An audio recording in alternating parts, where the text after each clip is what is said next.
But we'll get started. We got a lot to cover. We want to give you just basically a large overview of the report we released in its draft format and the structure of how it's set up.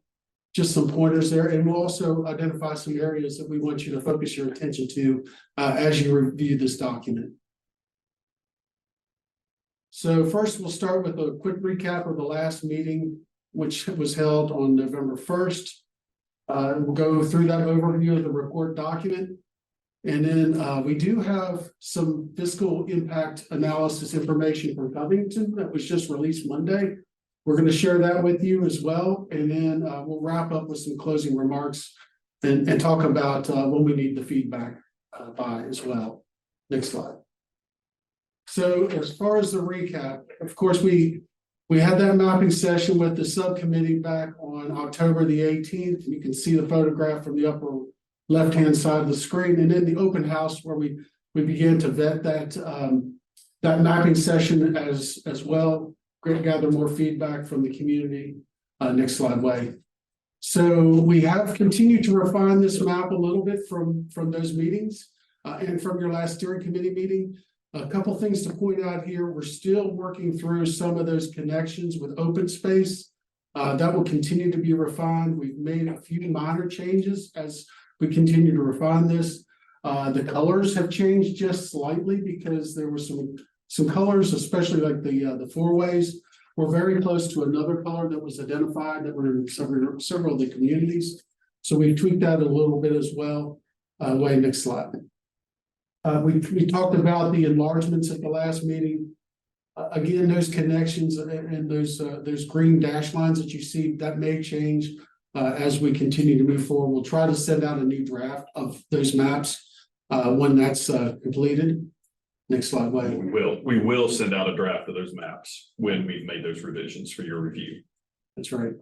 And also in your last meeting, Wade Walker was here with Kittleson and Associates, and he went through, we had a very good discussion. We talked a lot about the Atoka traffic circle and then some of the approaches, some of the visual cues that you may have when you transition from a rural road into the entry of a village where that may have a curb and gutter versus the shoulder. It may actually have sidewalk on one side, and the other side may have a multi-purpose path. And then as you get to the core of the community, there on your right. One is for those, we appreciate everybody who was able to join us at that meeting. For those who were not able to join, Wade spent, we did a day-long tour of Tipton County. In fact, revisited several spots over the course of that tour to see different locations, at different hours, and to see how the roadways transportation system was functioning. And then Wade also dived into a lot of TDOT data. So fortunately, TDOT hosts all of its traffic count data, which it collects on various roads and updates annually. So he was able to look at some of that data.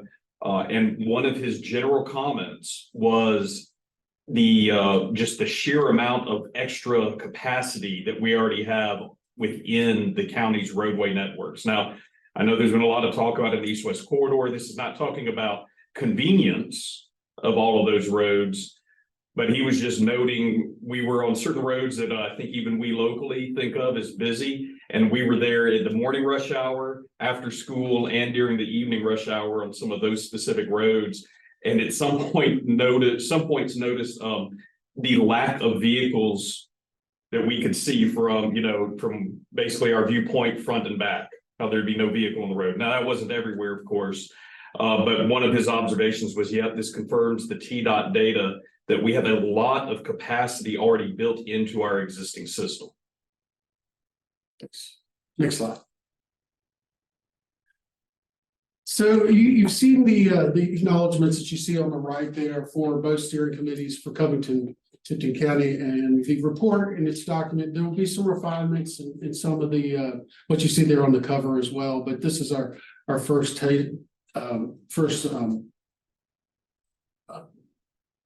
graphic to show that. But we're going to refine this a little bit more just to let you know. Next slide.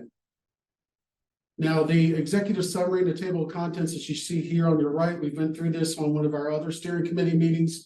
The general structure is early on, next slide, Way, is more or less an introduction, kind of setting the steering committee's vision and guiding principles, and talking about how we're going to engage in the process in some of the analysis portions, and getting into your deliverables, what those are in chapter 4, and then how to implement those in chapter 5 as well. And then finally, the appendices goes through a lot of the supportive documents that helped inform this. In the document itself, there's more or less summaries within each of those sections of what's in the appendices. One thing to point out here, and we'll show it again later on, the glossary. As you read through the document, if you have a hard time understanding something specific, a term or something we're referring to in there, look in the glossary. If it's not in there, please let us know, because we will get that in the glossary to make sure that it's understandable by your community. Next slide. So just a typical page here layout. So one thing we want to show, there are some quotes in here. Quotes are from the community. They're also from the survey comments that we saw as well. So we included those in the different chapters where we thought they made sense. There's some things that we were trying to emphasize in the document where you see the kind of light shaded green areas. That's special content. So try to pay attention to that. And there's a diagram in each of the chapters that you see on the bottom right. As you walk through the chapters, it tells you where you are. And also you can refer back to where it came from as well. Next slide. This is a slide that you saw in the past in one of your meetings. This is one of your place types, and it just goes through where that content is. The color, the title, what's the intent, the character, imagery that supports that, the summary table, and the land use plan map. And we are going to show exactly where that land use falls within your county after we finish the land use map itself. Next slide. So this is again that map of your county refined. If you see something in these documents, please let us know. We'll continue to refine this as we go forward. As soon as we finish those connections, we'll get that out to you as well. There will be some statistics or a summary at the bottom, more or less, summarizing what you see on your screen. So to begin with chapter 1, there you can see the darker green, number 1. That is going to be identified as you go through the chapters, that those colors and the emphasis will change from 1 through 5. Next slide. So to go back and restate this from Scott's standpoint, because it's kind of like, I don't know, if you're like me, you say, well, why do I need a path diagram to talk about, you know, how I read a report? Because yeah, you have chapters 1, 2, 3, 4, and 5. Gotcha. What we're showing here, trying to illustrate, and we'll probably end up describing a little bit, is that at least at the beginning of the report, is what this represents, or we're trying to communicate here, is that the report itself is not just a number of chapters. The report reflects the process. And we want to make sure that as people see this, you guys, we know, understand that, but as folks, you know, the public see this for the first time, who may have only been engaged at one point through all of this, or haven't had the opportunity to, you know, the meetings weren't convenient for them. We want them to also get that as well, that it's not just about, hey, here's your future land use plan, and here's chapters 1, 2, 3, 4, 5 to get you through it. It's to say, no, here is the path, here are the reasons, here's the intent of this plan and this report. And so we establish everything that we did and how we arrived at that preferred land use plan. And we find that that also helps kind of folks who might be a little more ornery, let's say, when they understand how and why, they tend to onboard pretty quickly. So it helps a lot in that regard. Thank you, Jonathan. That's very important. Next slide. On the left, you see the Tipton County guiding principles. On the right's Covington. So again, this is in chapter 1. Next slide. Getting into chapter 2, we're beginning to engage the public. One thing you might notice there is that guide in the upper right corner. We had your help at those visioning sessions to engage with the community, to get feedback both in Mason, in Covington, and down in Brighton as well. And then had the public open houses following that, as well as the public open house that was held back in October as well. to follow up on that for feedback. So you'll see that in your document in chapter 2. Next slide. Along with some photographs from those meetings on the left and in the open houses on the right. One thing to point out here, instead of giving you the entire market analysis in the document itself, we took that information as well as the survey and summarized that. And so you will have summaries in your document. You'll be able to refer to the appendices for the full content of those surveys and analysis for fiscal and market analysis. Next slide. Moving into the analysis, in chapter 3, we will have the market analysis. We'll talk about those alternate development scenario, the maps that we went through over the summer, and then the fiscal impact of each of those that we heard early in the fall. The mapping session is the preferred scenario. So you'll see that in chapter 4. Next slide, Wayne. So for the summary of the market analysis, it's a little bit lengthy. We did add some graphics in here to help that be more readable just to the public, just to give them what's most important out of this. So you see the housing there on the left, then the retail, commercial, and in the industrial on the far right. Next slide. Those scenario maps, the 4 scenario maps that we talked about, structure of each of these is there will be just a little bit of an excerpt, a blow up there, an overview at the bottom, and then the market prediction will be on the top right, and the fiscal impact. And we're going to do a summary of that as well to wrap up each of those pages. Next slide. So from your mapping session with the subcommittee, you can see how there's an explanation of how that occurred so the public can understand, and how that market analysis was mapped across the county. It was then again tested with a pinup session there you see in the bottom right. Moving into chapter 4, this is actually the deliverables now. We talked about the growth principles in the summertime. We also discussed the place types and establishing those. We mapped that out. And then with Wade, we organized the transportation strategy. So we'll go through that real quick. I'm not going to go through each of these, but basically this is what you saw in the summertime, your growth principles. Next slide, Wade. And there in the report, you see them on the left side with the description. And what I'd like to point out here on the right, there is a matrix that compares these to each of your place types.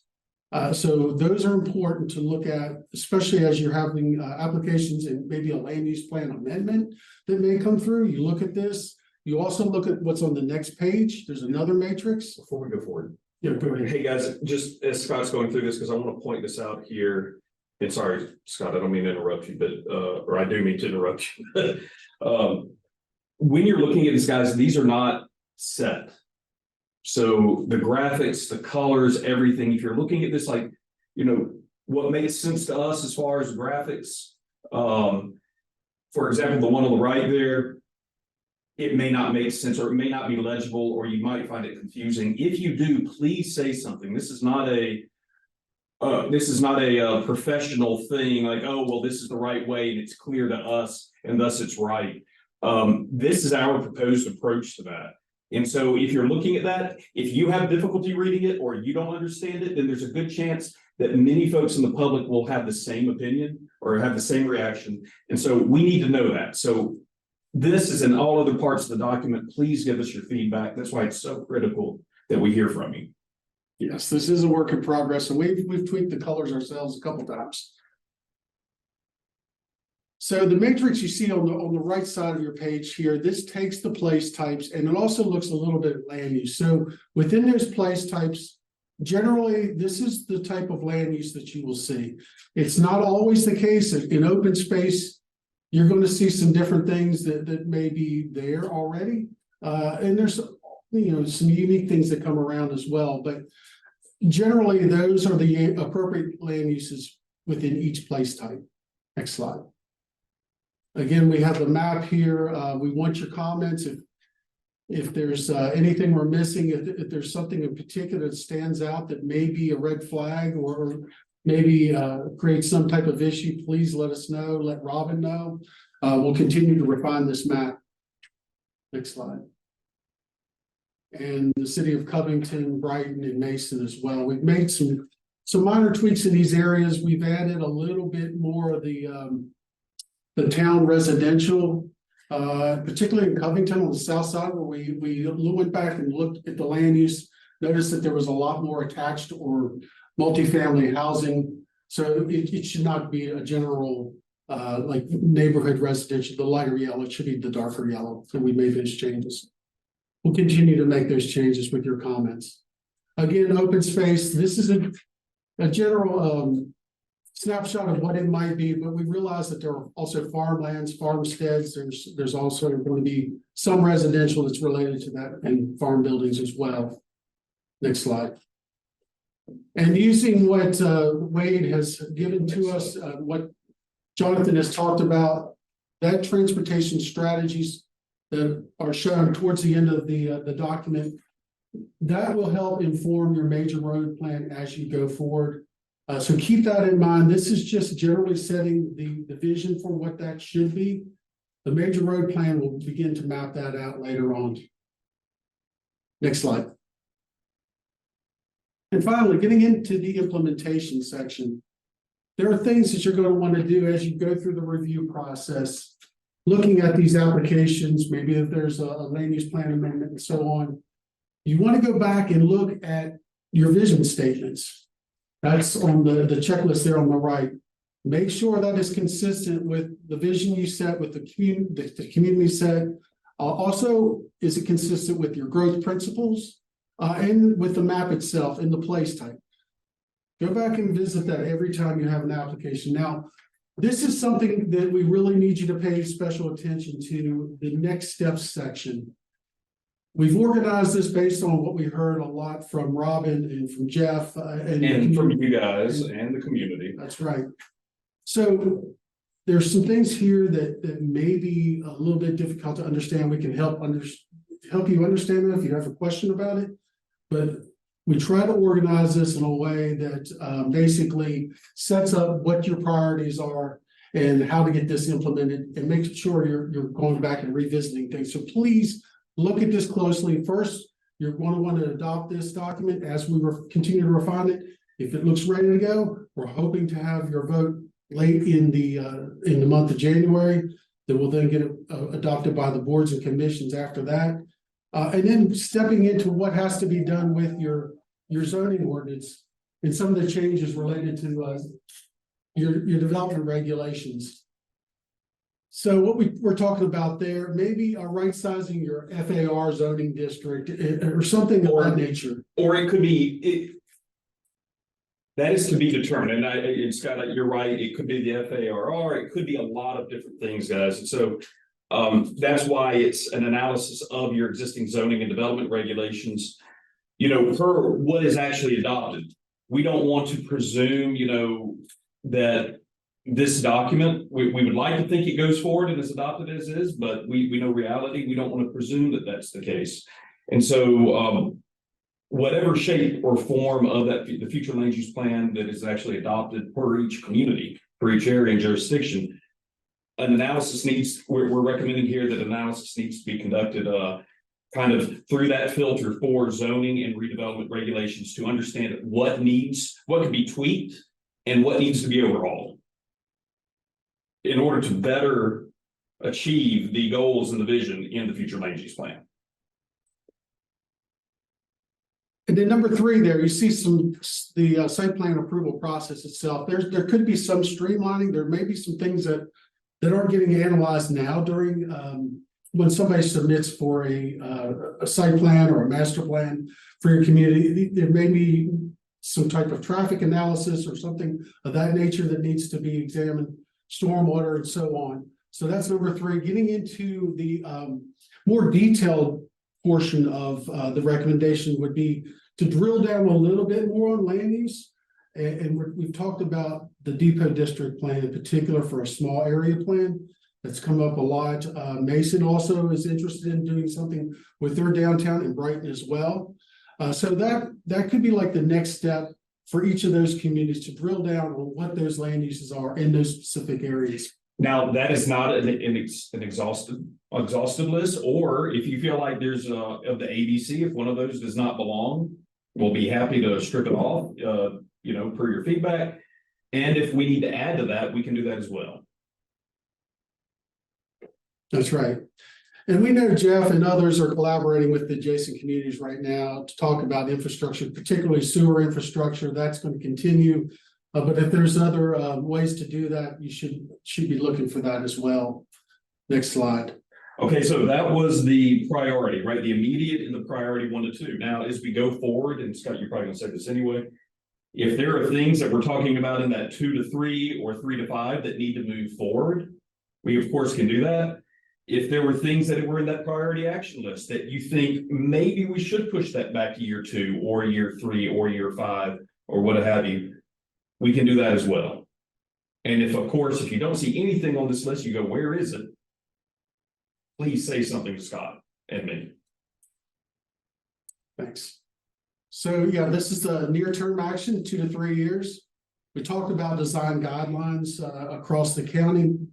The state has pushed back on a countywide version, but there may be specific areas, let's say the southeast portion of the county, where development pressures exist, trying to establish some type of character standard for that particular area. The countywide green print plan. So we talked about making those connections between open space areas. That would be taking that to the next level, developing what those trail systems and open spaces might actually be. The major road plan update, taking those recommendations from the transportation strategies to the next level, beginning to map that across the county, establishing street sections, sidewalk widths, and things like that as well. Facilities master plan based on these recommendations is also very important. You have to plan for the future for your sewer, water facilities, and other facilities, schools, so on. Right. If so, we may actually revise that, guys. I'll add a little more character to that, Scott, in saying that it may be facility master plans, plural, because it should also be looking, at fire, at police, at sheriff, at the schools, of course, as Scott mentioned, at public facilities. All of those things and more should be included. So it's probably individual organizations updating their facility master plans based on the future land use plan, now that they'll have a better idea of how much of what goes where. Yeah, that's very important. And then long term, it's not very long, it's 3 to 5 years. So again, we've talked about revisiting this land use plan on a regular basis. Maybe it's 3 to 5 years, but there's always going to be something that changes, something transformative. It could be another blue oval, or let's say Interstate 69 is finally being developed through Tipton County. Those are triggers to revisit your master plan. Maybe it's a corridor plan. Let's say if it's for I-69, it examines everything down that corridor, especially at the interchanges. But regardless, without those, yes, this plan should at least go through a high level review regarding, how well it's being implemented. What's the impact? Essentially, is the plan working as we intended for it to work? That should occur at, we'd say 3 years, but if not at the 3rd year, then definitely at the 5th year, just to make sure it's an engine check. You're just checking the dashboard. That's right. Number 11, as you know, our aquifer is very important here to protect the quality of that. So a water quality plan may be something that you may want to explore over the next 3 to 5 years. And then finally, plan for resilient utility, stormwater, water, and sewer infrastructure as well. I don't feel like we need to say that much to you guys, considering everything you've been through over the last year, but after a couple of years, we tend to forget. And so that's important to make sure that our investments are resilient investments. That's right. It could be related to the weather, including the storms we had last spring that were very devastating. Next slide. And finally, the appendices. So this is the supportive documents. Again, look at that glossary. If you have a word or a phrase or something that you do not understand, please let us know. We'll make sure we get it in there. We may even reword that section of the document to make it more readable as well. It just goes through all those steering committee meetings. Go to the next page if you don't mind. So here's the glossary. And then some of the signage sheets, the notes that we took, all that's in the appendices. If you want to go back and look at some of that, you're welcome to. That'll be in there as well. Next slide. More or less, all of our raw data that we have collected and generated and analyzed over the last year, everything that can be printed, more or less, will be printed and published as part of the appendices. That's right. The public survey, the market analysis, we'll have the fiscal analysis in there as well. Yep. The scenario table itself, so if you need more data, there it is. Next slide. And of course, because Atoka and Mumford were not part of this plan, we want to make sure we do get their land use plans in here just to refer to them. So those are in here. And then finally, the next slide is some of the base map information. One thing that we're going to lean on the city and county to look at is how much of the utility information they want to release. It may be okay at this level in the report, but the detailed base maps of the utility information may not want to be released to the public. So that's something to think about as well. And guys, I'll just throw this out there, not to cut anybody off, but I would suggest, at this scale, it would be hard to take that utility information and it would be more difficult to take that utility information and do something with it. Bad, because of course, that's why we're hesitant to release that data, is those who don't have our, the community's best interests at heart. And so, printed on a small map for the whole county, it's kind of hard to do much with that. But yeah, it's where we get into the potential higher level of detail and resolution on those things. There's an understandable concern there. And so we're just gonna, like Scott said, let us know. But there's also a reason that information isn't just readily available to the public right now. And just for mapping purposes and future GIS information, as you make tweaks to your land use plan, the colors are there, so that can be updated, and then some of the reference information on the right as well. So that pretty much summarizes the document itself, all the chapters, the appendices. We do need your comments. Please send those to me and to Robin, preferably by December 15th. If you need a little more time, we'd like to know that as well. But we will begin to refine the document and revise that over the holidays, moving into the first part of next month, and hopefully release another document sometime mid to late month, and hopefully be able to adopt that by the end of the month by the steering committee. Yeah, by the steering committee. Yeah, that's right, Scott. And so we're pushing hard here, guys. And we, with the holidays coming up, that's one of the reasons we're pushing for your review. We don't want this to intrude into your holidays. That's time for family, but not for us. I've told Scott and Way that Christmas isn't canceled, but Christmas is a day. And so there are a lot of other days around that we can get this done, but we have to get your feedback in order for that to happen. So we're going to pause right here just for a few minutes, and then we'll go into the fiscal analysis for Covington. But if there's anything that, when you were looking through this the last couple of days, was there any questions or anything large scale that we need to look at or talk about a little bit more while we have you? We're going to also open up the chat room as well. We realize it's a lot, guys, and it's hard to do it if you don't have the document sitting in front of you too. So, but please, all questions are good questions.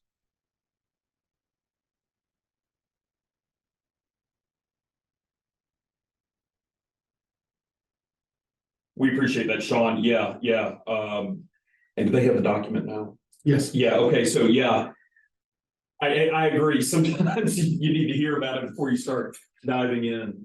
And so again, yeah, if you can get us comments, everybody, by the 15th, that would be that'd be just swell. Anyone else?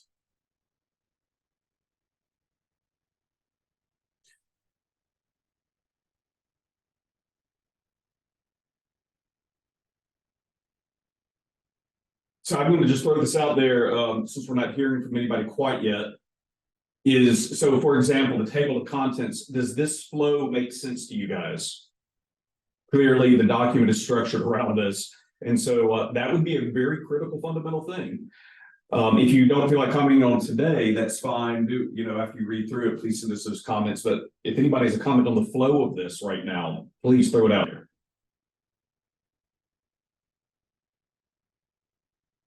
And we'll double check the chat room as well before the end.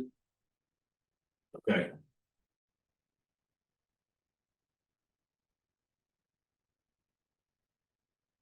Good, okay. We appreciate that. If you do see something, let us know. Yeah. We'll look at the chat room, we'll look for your comments and follow-up emails as well. And as you go through a general thing here, guys. Oh, wait, do we have a comment? I was just gonna say, I think now that we've heard y'all kind of give this overview of it, everybody can go back and look at it in a little more educated way, and yeah, everybody, just encourage everybody to do that and then send the feedback, so that'll be good. So I think we're good, we can go on into. Okay, thank you, guys. Are we able to share this? I would, you know, the raw information, Debbie, yeah, you know, the question is, guys, in case you can't see the text, is, you know, are we able to share all this info with the public in your area? You know, I'm not opposed to that, except that there are some graphics in there where, you know, it says in progress. It's making sure when you share that, or if it's shared, that's my only hesitancy there, is that there are some things that are really very much in progress, including the text. We have an editor looking at this to help us elevate our game and elevate the quality of the report as well. And so I would just put, it's kind of like a huge asterisk beside it, if you could, of you know, this is in progress. But the information itself, the fundamental information within the report, yes, you know, I would almost encourage you to share the fundamental findings and recommendations within the report, and in order to get feedback on it, you know, is. And Jonathan, I think that without sharing this report, most of the information that we do want feedback on is on the website. So that's where I've been directing just members of the public that are interested, is to the website, because y'all have done a great job of getting all that information to Sean, and he's gotten it on there. So we may just, until we get this more finalized, just refer people to look at the website and the materials that are on there. Hey, yes, I agree. And Scott, just remind me, do we have the, you know, with the land use types, the place types, do we have those pictures of that page, like the right-hand page for each one of those land uses where it shows the character? Yeah. Is that on the website? We'll double check that and make sure. Otherwise, they do have these presentations which go through all that. Jonathan's referring to the place type pages in chapter 4. This is, we have like the place type board. which includes, you're right, includes the including- picture. Yep. including the picture. Yeah, and so with that, you know, Debbie, and for anybody else, that may be some of the most important parts, because people, when they see the map, are gonna say, okay, well, it says this. You know, well, you're calling it town residential, but you might as well have called it Purple Elephant. What does that mean? Those photos of kind of the character for those land uses, which Wade was saying is on the website, that might be very handy when sharing this information. So back to Robin's comment, the website might still be the best resource for everybody. I agree. Which of course, like Robin said, has everything. Somebody wants to take a break from family time, you can very easily spend a day or two just looking at all the information on the website. One other thing we can do as we update that map and have that ready, when we send those maps, we can also send the place type descriptions as well to go along with that. I think we should. Yeah. I think we need to package that together. We'll package that together and make sure that Sean gets that up on the website. Otherwise, it's like sending this report out without the glossary. That's right. And also can show everybody one more time, like how to navigate the information on the website. So referring to the place type, that we have a meeting on November 1st, that you can see the draft future land use map and the place type board, where you can see the character images paired with the place type names and the descriptions on this. That's right. So we'll add the pages out of the document as well to that Yeah. in our next round. So yeah, just to make. So we'll have a little more information. Is that, Does that answer that question? I know that was kind of maybe more than you were thinking about. But does that kind of, we get the text chat box back up? Okay, yeah. I'm making sure, Debbie, that checks that box. Because we do want folks to see this and review and provide feedback.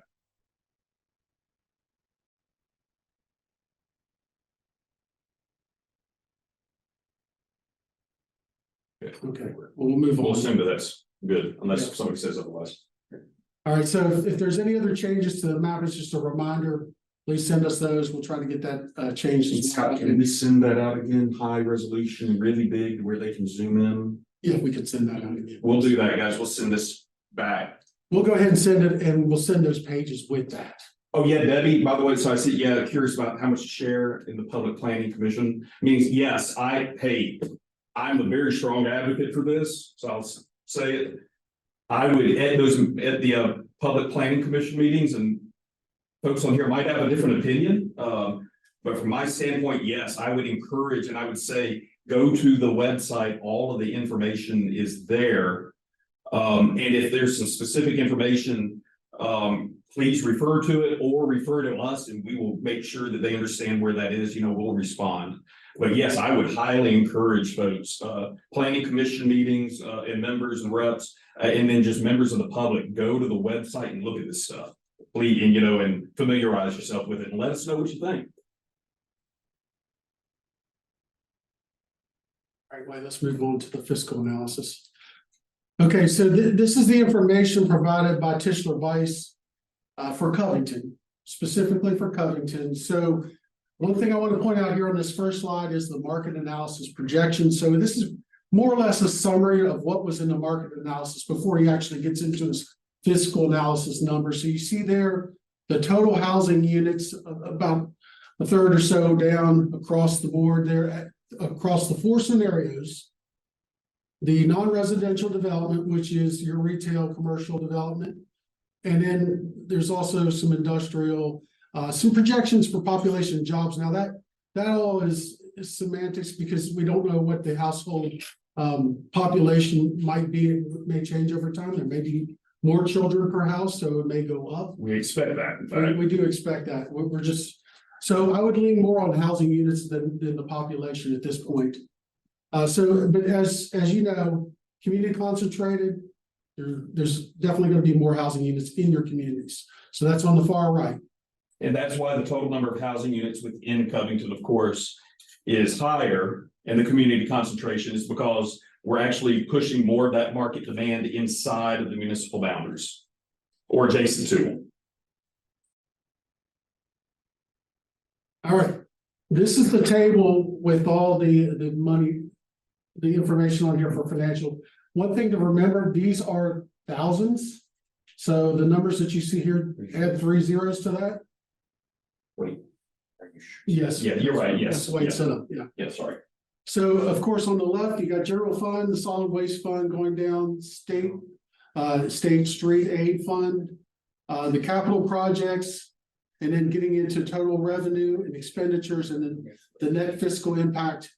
There's also an average there as well, but the net fiscal impact is very important.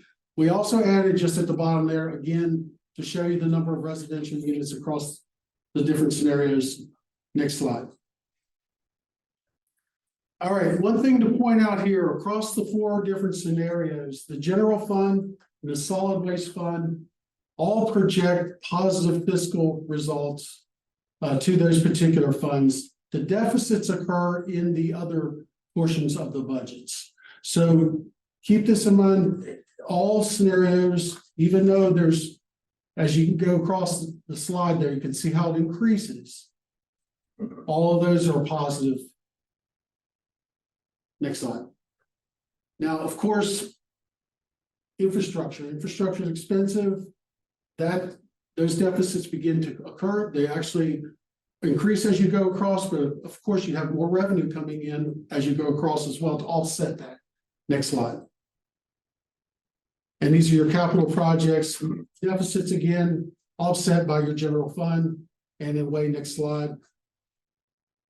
Okay, so this is measuring all of it across the board. You notice on the far right, the only one that actually has a positive net fiscal impact is the community concentrated countryside conservation scenario. Now, if everybody will remember back to Carson's explanation with the county fiscal analysis, because I could imagine where you guys are a lot more, you guys are very savvy, so I know nobody's jumping up and down and like high-fiving over this. But just remember, that doesn't mean, oh, look, we get to, you know, look at all the money, you know, we're going to be so far into the black. It's amazing. Really, the biggest takeaway from this is that it's maybe to no surprise, very similar to the findings from the county fiscal analysis regarding all 4 scenarios. What this also means, though, is that this will better enable this path. You know, that community concentration, essentially the one we're more or less on with the recommended future land use plan, is this will better enable the municipalities both to accommodate said development and growth, but then also to provide, to both continue to provide the services they're providing, but then offers the opportunity to even upgrade or improve some of those services, those urban level services, without, you know, having to greatly increase tax rates and things like that. That it can be done in such a way that this is not, I'm never going to say it's totally self-supporting. I don't want to go out on a limb there, but it's far more self-supporting when it's that community concentration and countryside conservation scenario. But it's more or less the same results that we saw at the countywide level. That's right. And one other thing to point out, and you'll see this in a bar graph later on, look at your total revenue right under the grand total there and total expenditures. See how it starts out low, but when you have more population to support it, again, both of them go up, but your net impact is positive once you hit the community concentrated scenario. We'll show you the bar graphs here in a minute. Next slide. So just a few summary of the findings that Carson Weiss had. It is very likely that new residents, and Jonathan touched on this, will expect higher levels of service than it currently provides, but the fiscal impact and the additional revenue should help support that.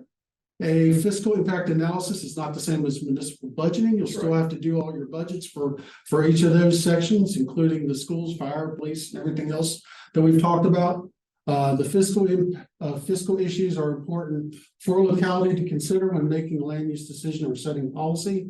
So as you have these applications come through, you really need to look back at this as well to see what its impact might be on your community, let's say for roads or something like that. And it's always remember that the future land use plan, right, that a lot of these assumptions and the impacts and everything you see here, that's being driven by the future land use plan as is. And so any revisions or updates or revising the future land use plan, so for example, for a very specific project, which can occur, and sometimes it's appropriate. I'm not going to say it's never appropriate, but it would impact the outcomes here that we see for this. So it's just things to remember. That's right. All right, here's the bar graph that I was just mentioning. So the green is the revenue, red expenditure, blue net fiscal impact. So you can see how it increases as you get more residents in each of the scenarios into your community. But notice on the far right, you actually see a positive generation of net fiscal impact in that scenario. The first two, business as usual, balanced growth or slight deficits, about a wash for the community focused. But there you see on the far right, your positive generation for community concentration. So this was very kind of reassuring to see in a way, because it's what the community tended to want in all the surveys and the feedback that we've received as well. Next slide. So this is just a reminder, try to get those comments to Robin and to me by December 15th, if not, if possible. If you need more time, let us know. We can try to hold back a little bit more if possible, or if there's a specific section you want to look at a little bit more, let us know that as well. So maybe there's something in chapter 5 or chapter 4 in particular that you're not ready to move forward on.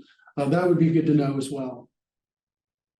And the timeline is there on your screen, late December through early January. We'll continue to refine this. We'll send out the maps that we talked about. We will hope to set up a meeting sometime in late January with you to look at this again and hopefully adopt the document before it goes to the boards and commissions for your county and for the cities. You have anything to add, John? Well, no, just, thank you, Scott. And, you know, sometimes we forget to do this because we're so anxious to share this stuff with you guys.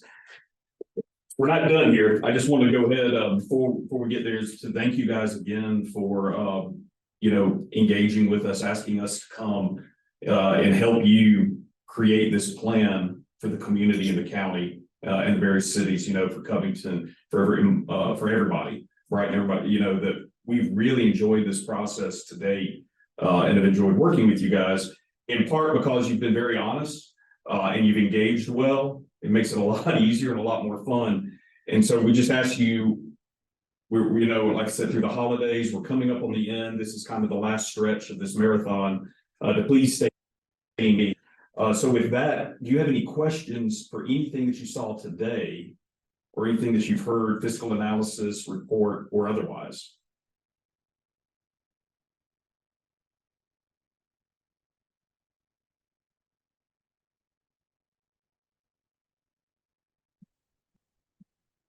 I'll add a thank you too, especially to, as we've gone through the process, we started out with such a large steering committee. I know y'all are kind of worried, but maybe that was a good thing because we've gotten down to the ones that really are committed, and some people just couldn't, you know, can't make every meeting. So we've got some that I knew couldn't make it today, but thank y'all so much because it really is important.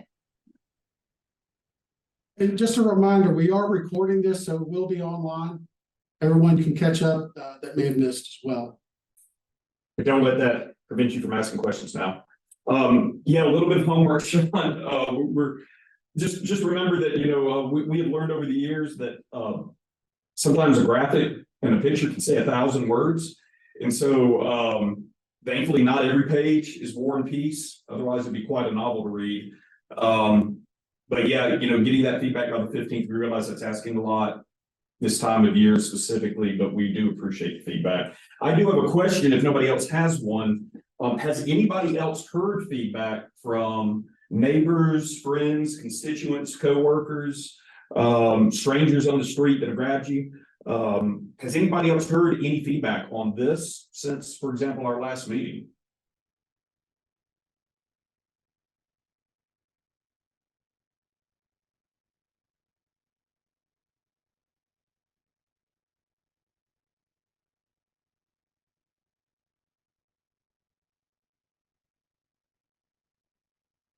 I'm going to take the cricket, and I'm going to take crickets as being no. Please, if you do hear something, do not hesitate to bring it to our attention, positive or negative. I think any kind of feedback is good feedback at this point from our standpoint. You know, all information is good information, regardless of whether we like what we hear or not. And so please let us know. And I know it can be hard to work some of these things into conversations, but this is a particularly social time of year. And what gets a party going better than saying, hey, have you looked at the future land use plan report or that draft? Or, hey, while everybody's here, before we sing carols, let's pull up the website. I know I wouldn't, but if there's any way to maybe at this time of year, specifically to maybe provoke or push or encourage some of those conversations, I would encourage everybody here to do so, just to make sure, just to try to get a pulse for what's happening and how the public perceives this. That would also be handy, and it would make everything easier going into January as well.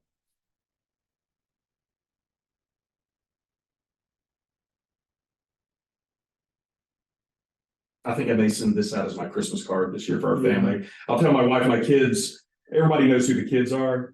We'll they just use this as a cover and be like, hey, Merry Christmas, look at this website. There you go. Yeah, QR code with the website on it for your Christmas card. That's right. Everybody do that. I'll send y'all the QR code to put on the cards. Thank y'all so much.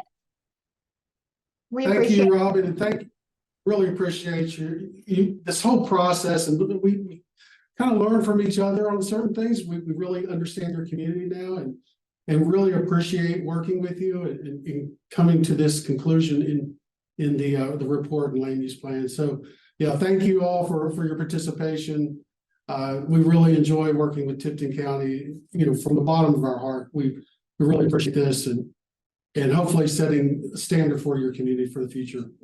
Oh, and one more thing, guys, before we take off, I just want to mention, and on the recording and everything else, Mayor Huffman, to send a shout out to him and thank him, and thank you, Robin, for helping coordinate on that he joined us for the TAPA conference, which was here. I think that was after our last meeting. That's right. In Memphis, a couple of weeks ago. And to talk about Blue Oval and the impact on Tipton County and the region, various communities. And I'm happy to report that we were selected, that panel was selected as the kickoff panel for the conference, and was probably the most well-attended of any of the ones I saw. It was a packed room. I think just about everybody was in there. And everybody who was in attendance was very interested and just spoke very highly of the panelists, including Mayor Huffman, who participated. If anything, as always, they wish I'd talked less, and they could have talked to them more. But we've also been asked to submit for a national conference to share your story at the Congress of the New Urbanism. And so we'll see if we're selected for that one. But we just submitted that yesterday to present, once again, your story to a national audience of the great things that Tipton County is doing and planning for its future. So you guys are getting it's starting to get attention, at least among the planning profession, of how great y'all are doing this. So thank you again. Thank you, guys. Appreciate it.